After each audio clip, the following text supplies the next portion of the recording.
Vivez-vous des crises, des dégâts dans les pantalons, dans la voiture, dans la maison. J'ai pas envie, non, je vais pas y aller, j'aime pas ça, non! L'apprentissage à la propreté.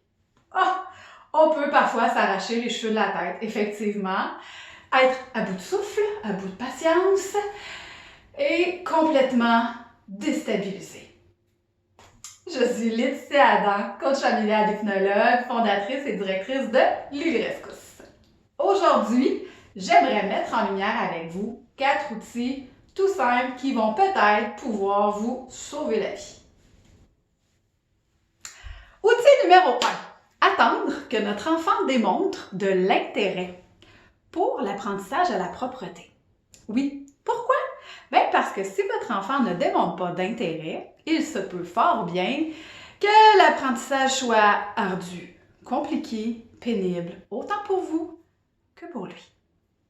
C'est pas ça qu'on veut. On veut pas lui laisser des ancrages négatifs, d'où, par exemple, lui dire « t'es juste un bébé, t'es pas capable de faire comme les grands, ça fait pas, je vais t'en remettre ta couche ». Donc, de tomber, vous savez, dans le fameux pattern des menaces, punitions, enlever des récompenses, enlever des moments câlins, enlever des moments jeux, parce que notre enfant n'est pas prêt à être propre. Ben oui, il y a une partie aussi de votre enfant qui a les contrôles de ses sphincters.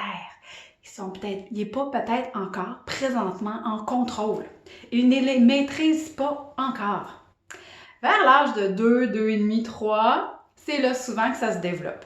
Puis là, je dis 2, 2,5, 3, tout dépendamment des enfants. Chaque enfant est unique. Rappelez-vous, là. Votre enfant, c'est pas l'enfant du voisin, c'est le vôtre et il est unique. Peut-être que votre cocotte de 18 mois, elle mouille plus sa couche, elle, jour et nuit. Puis elle démontre de l'intérêt. Ben, parfait. On va l'amener et vous allez voir que généralement, quand l'enfant démontre de l'intérêt et qu'il est prêt, ça se fait quand même assez rapidement, puis il n'y a pas de chichi à l'intérieur de ça. Est-ce qu'il va y avoir des dégâts? Ben là, oui, il peut en avoir. Il est en apprentissage. Donc, ça peut être tout à fait normal. Toutefois, c'est des zones de pouvoir. Il y a 4 grandes zones de pouvoir chez l'enfant, dont le sommeil, le langage, les aliments, donc tout ce que l'enfant va ingérer, et l'apprentissage à la propreté. C'est des zones de pouvoir où est-ce que l'enfant a du contrôle. Et il finit par s'en rendre compte assez rapidement parce que souvent, ce qui se produit, c'est que nous, chers parents, on va se désorganiser, on va s'impatienter, on va menacer, on va punir, on va perdre un peu le contrôle. Ben, nos cocos, je vous le rappelle, ils ont des mini-radars et nous détectent. Et ça fait alimenter notre enfant qui se garde un petit contrôle. Moi, il me semble que tu pousses un peu trop fort, là. Je vais rester où ce que je suis.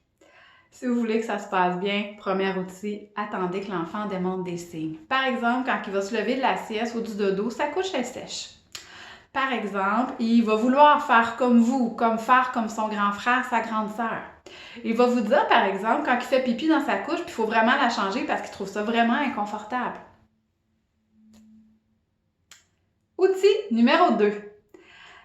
Y aller avec de l'initiation des jeux. OK, on va commencer par initier notre enfant dans certaines périodes durant la journée. Par exemple, avant, après dodo, avant, après la sieste, on va l'inviter à aller faire pipi sur la toilette ou sur le pot, sans mettre aucune pression. Tu veux pas y aller? C'est pas grave. Demain, si ça te tente, on ira. Ou quand ça te tente, tu me le dis, puis on va y aller. Tu peux le faire tout seul ou je peux t'accompagner. On va dégager le plus de pression possible pour que l'enfant sente qu'il a le choix, qu'il a le pouvoir de décider s'il est prêt ou non et que ça ne frustre pas son parent non plus, qu'il ne sent pas cette fameuse pression-là. Et là, petit bémol, parfois, on s'en rend même pas compte qu'on leur met de la pression. Ben ouais, notre non-verbal, je vous le rappelle, parle à 93%. Donc, des fois, dans notre posture, dans notre « ben là, tu veux pas y aller? Ben là, franchement! » Juste ces petites phrases-là font en sorte que ça met une petite pression qui n'est pas nécessaire chez nos cocos. Outil numéro 3. Identifiez des périodes clés durant la journée pour envoyer votre enfant à la toilette. OK? Tout ce qui est les moments de routine, de transition, lavage de main, quand on va dans le bain, la sieste, le dodo, le repas, quand on va en voiture, quand on fait une activité, quand on va jouer dehors.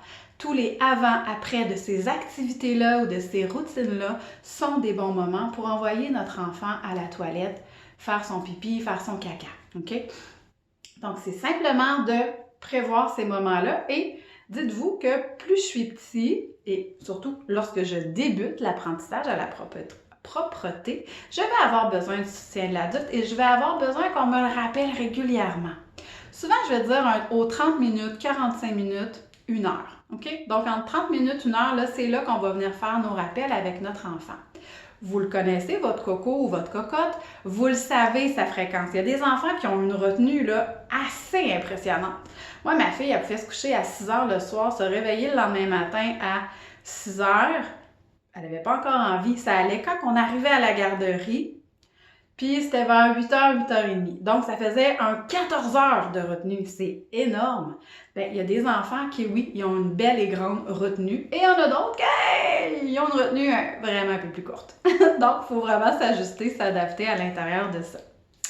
Mon 4e outil que j'ai envie de vous livrer aujourd'hui, ben, c'est l'utilisation de pictogrammes, images, photos, tableaux pour faire nos fameux rappels avec nos cocos et leur montrer exactement ce que l'on attend d'eux. Donc, par exemple, dans votre salle de bain, venez identifier sur un mur les séquences pour faire notre pipi, par exemple. Donc, on descend nos pantalons, on s'assoit sur la toilette, on peut regarder un livre, on peut chanter des chansons, puis après, qu'est-ce qui se passe? Bien, on s'essuie, on demande de l'aide et on lave nos mains et on fait partir la toilette. C'est des images tout simples que vous pouvez retrouver sur Internet, que vous pouvez retrouver dans les livres, les pictogrammes, que vous pourrez retrouver là, sur Facebook. Tapez Google, lespictogrammes.com. Sur Facebook, vous allez tout trouver ça, les amis. Puis, ça va être beaucoup plus facile. Et mon dernier outil ultime, voulez-vous le savoir? Quand je vous parlais du jeu tantôt, l'imaginaire, utiliser des marionnettes, des oursons, leurs bébés préférés, pour les faire parler, pour les inciter à vouloir collaborer. Les féliciter également. Donc, valorisation positive à l'aide de son ourson préféré, à l'aide de son bébé préféré, pour lui dire « Hey, wow! T'as réussi, t'es un super champion! On va continuer à se pratiquer, on est bon! » Dans le positif, mais quand l'enfant ne réussit pas aussi, c'est important de lui montrer que « Hey! Tu t'es trompé, tu t'es échappé. C'est pas grave. On va se nettoyer, je te montre comment faire. Et la prochaine fois, ben, on va y arriver, on va être capable. Donc, des mots d'encouragement aussi pour l'aider. Vous pouvez utiliser aussi des valorisations matérielles positives, des tatous, des collants, des friandises. Vous pouvez le faire. Et vous pouvez également utiliser des valorisations positives, mais physique avec l'enfant. Donc, un câlin, une caresse, un clin d'œil, un pouce levé, tout ça pour aider votre enfant à garder sa motivation, développer sa confiance en lui, en ses capacités et pour garder surtout une ambiance familiale saine et positive parce que, évidemment, c'est pas toujours facile et des dégâts, il va y en avoir. Gardez en tête qu'il est en apprentissage, que vous êtes en apprentissage et que vous devez vous entraider mutuellement. Sur ce, je vous souhaite une excellente journée et on se retrouve très bientôt. Bye tout le monde!